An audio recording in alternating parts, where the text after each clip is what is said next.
So long ago, we were taught that every single person, each in his or her or their own individuality, is created in the divine image, a unique work of art with beauty and grace in and of his self, herself, their self. Yet today, we know that personal expression is being limited.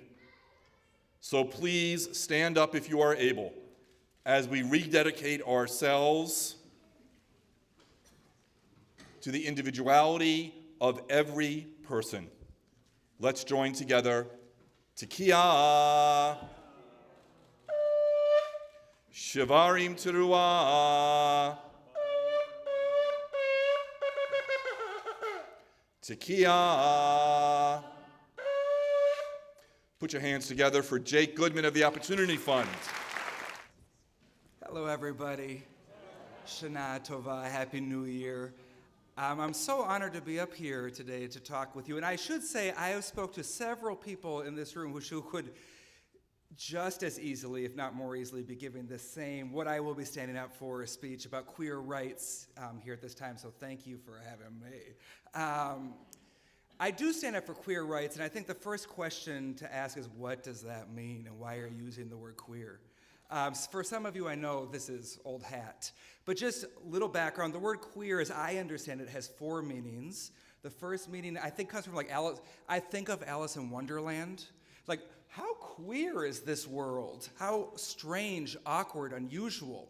Then it has a very painful history, past and present. I remember a couple of years ago, I was on a panel. I was working for an organization called Queer Rising, and another gay man, I'm gay, who was maybe 10 years older than me, said, "How dare you use the word queer?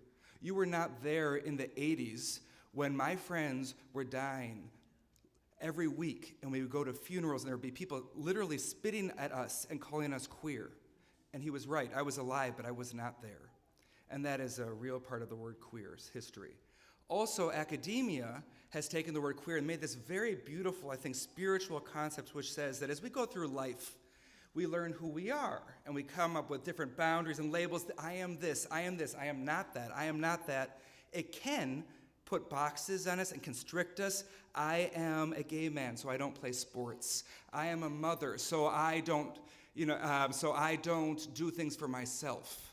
There are so many different ways that these boxes, and to be queer says, no, get these labels off of me. My identity is many things. It's fluid. I am many things, and it's not permanent. It's not stuck. Also, it's an umbrella term for lesbian, gay, bisexual, transgender, queer, intersex, so many other important terms, and that's how I'm using it today. Okay, so what do I stand up for? When I was in New York, I worked with a group called Queer Rising, and we were activists. We were on the street. We were getting arrested to demand full equality and dignity for all LGBTQ people. And now I'm in a different part of my life, and it's just a hard question for me to answer. And my answer actually is very simple for today, and actually it takes one part of what Betty was talking about in Genera as well. And I think about my job. I work at a foundation right now, and a lot of what I do is just listen to people. I try to seek people out, and I listen. And I learn a lot. And I find I sort of come up against my own questions about is this real? Can I trust this? I think that all oppression for all people, a tool of oppression is dehumanization, to not believe in a person's humanity. And I think it is so easy. Like, I heard a story, and I have permission to tell this story. I heard a story of a transgender person of color and actually I've heard 3 different people tell similar stories saying they cannot go to a doctor's office to get an ear infection, let's say, checked without having their genitalia checked. That's exploitation. I wouldn't know that unless I asked and sought that out. I've heard stories also from a trans person of color, 2 of them, and this is common, of trying to get housing and either going to be evicted or saying, you can come to my house tonight to stay if you give me sex. This is different than sex work, which I'm not demonizing. This is exploitation of people. I wouldn't know that unless I heard it. People wanting to use different pronouns. So many different words like not only bisexuality and gay and but pansexualism. Why does everybody need a label? What I've learned is that my lack of comprehension is not a lack of somebody else's experience. And what I think I really am going to try, because I struggle with this, what I'm going to try to do this year is not aseh v'nishma, to do and then to hear. The thing I'm going to do when I meet somebody is to trust them and to trust that the experience they're telling me is true to them, as opposed to being critical and say like, I don't know, I'm going to investigate this. And I know people of every different movement would say, nobody trusts me. We have to prove ourselves more than anybody else. I'm going to try to trust, and then I'm going to be able to hear and to understand and to act.